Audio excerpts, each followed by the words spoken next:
छत्तीसगढ़ में नई सरकार ने अपना पहला बजट पेश कर दिया है। यह बजट कई मायनों में खास रहा, लेकिन सबसे ज्यादा चर्चा रही वित्त मंत्री ओपी चौधरी के एक अलग अंदाज की। अपने बजट भाषण में ओपी चौधरी ने विकास के स्तंभों को तो पेश किया ही, कई कविताएं और श्लोक पढ़कर छत्तीसगढ़ संस्कृति, राम राज्य और राष्ट्र भावना को इस बजट में जोड़ दिया।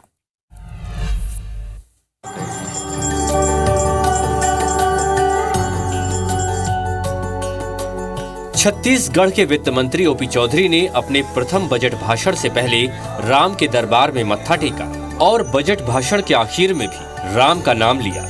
2024-25 का बजट छत्तीसगढ़ की विकास यात्रा की दिशा में हमारा पहला कदम है। राम काज कीन्हे बिनु हमें कोई विश्राम नहीं है। आरंभ भी राम, अंत भी राम। अयोध्या से निकले सांस्कृतिक पुनर्जागरण काल की छाप छत्तीसगढ़ की नई सरकार के पहले बजट में साफ नजर आई।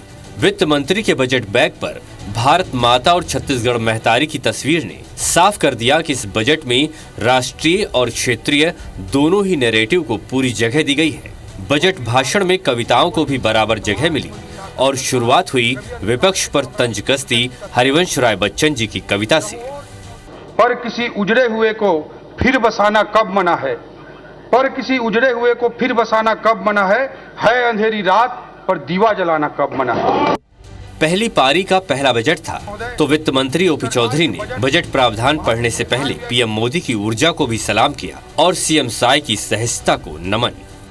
माननीय प्रधानमंत्री श्री नरेंद्र मोदी जी की अथक ऊर्जा आज हमारे लिए प्रेरणा का स्रोत बन रही है, तो सहज सरल मुख्यमंत्री श्री विष्णुदेव साय जी का कुशल नेतृत्व हमारी ताकत बनकर हमारे साथ है। बजट को उन्होंने सुशासन का सूर्योदय बताया।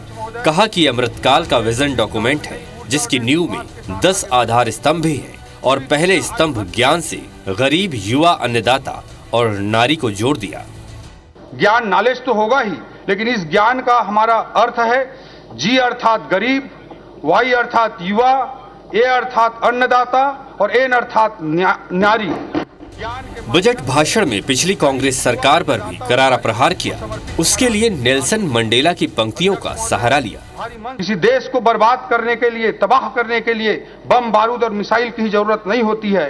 शिक्षा की गुणवत्ता को खराब कर देना और परीक्षाओं में भ्रष्टाचार ही किसी देश को बर्बाद करने के लिए पर्याप्त होता है, ये विजनरी लीडर नेल्सन मंडेला ने कहा है। विपक्ष पर प्रहार के बाद ओपी चौधरी ने विकास के 10 स्तंभों को बताते हुए छत्तीसगढ़ी संस्कृति के विकास की पुरजोर वकालत की। बोला मुंगेली जिला के रहोइया केदार परिहार जी कविता के रूप में बड़ा अच्छा तरीका से व्यक्त करे। मर के देव लोग झन जाते हो, मर के देव लोग झन जाते हो, कन्हू जन्म झन पाते हो, छत्तीसगढ़ ला छांव करे बर मैं छानी बन जाता हूं। विकास के 10वें स्तंभ को बताते हुए ओपी चौधरी ने हितोपदेश का एक श्लोक पढ़ा और पिछली सरकार के नारे पर अपने अंदाज में प्रहार किया। अध्यक्ष महोदय, हितोपदेश में एक श्लोक है, उद्यमेन ही सिद्ध्यंति कार्याणि न मनोरथ है, न ही सुप्तस्य सिंहस्य प्रविशन्ति मुखे मृगा।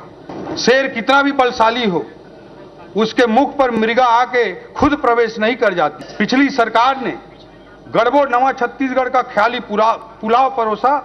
इन्होंने कहा गढ़बो नवा छत्तीसगढ़ और नतीजा निकला बोरबो छत्तीसगढ़। हम गढ़बो से पहले करबो पर ध्यान केंद्रित करेंगे अध्यक्ष महोदय, यही हमारा। साथ ही उन्होंने अटल जी की पंक्तियां पढ़कर सांस्कृतिक राष्ट्रवाद के प्रति प्रतिबद्धता भी जाहिर की। हम जिएंगे तो इस भारत के लिए और मरेंगे तो इस भारत के लिए, और मरने के बाद भी गंगा जल में बहती हुई हमारी अस्थियों को कोई कान लगाकर सुनेगा तो एक ही आवाज आएगी, भारत माता की जय। बजट भाषण में सुशासन के लिए राम राज्य की अवधारणा भी थी, जो कि तुलसीदास जी की पंक्तियों में कही गई।